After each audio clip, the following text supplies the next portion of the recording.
The video game crash of 1983 is a really interesting thing.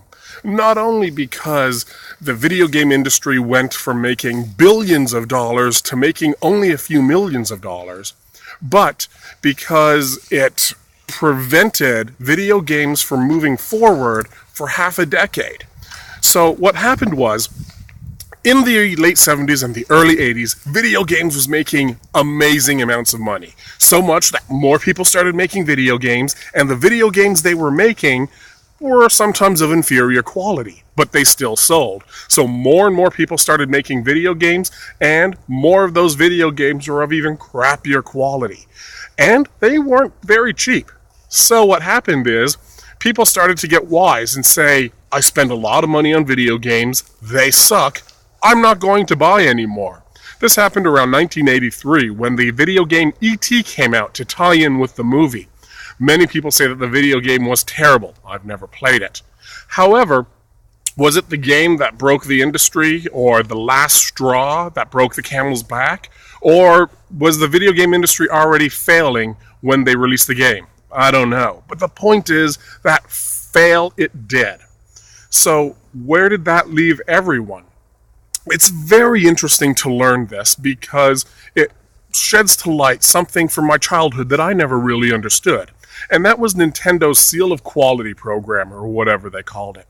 On their commercials, they would often say that all these games have Nintendo's Seal of Quality. Just look for the seal on the box and you'll know you're getting a good quality game. Why were they doing that? I never understood it. And it's because so many people had been burned by the fact that a lot of inferior games were being produced half a decade earlier. And so Nintendo said, hey, just look for the seal, you know this is not going to be a completely crappy game.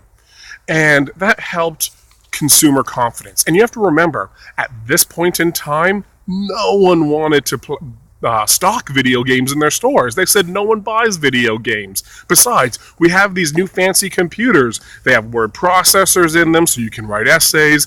They have encyclopedias in them so you can look things up, and they can play games and have better graphics than the Nintendo has. So when Nintendo kickstarted the next generation of video games with the original Nintendo Entertainment Center, no businesses wanted anything to do with it. But it's an interesting study looking at how that happened and how they sold it, because that sort of disruption of the video game industry is good for people who want to learn more about business. There's a book called Zapped, all about how Nintendo took over the world in the late 80s and early 90s, and it was a really good read. So, the video game crash, fascinating topic, and it really set the stage for everything that happened, at least in North America, after that. This is all that I really wanted to say about that. I just have a public speaking gig coming up, and I thought it would be good to record some videos to practice speaking without a lot of notes or anything like that. So, who knows? I might make a few more of these. I hope you have a fantastic day.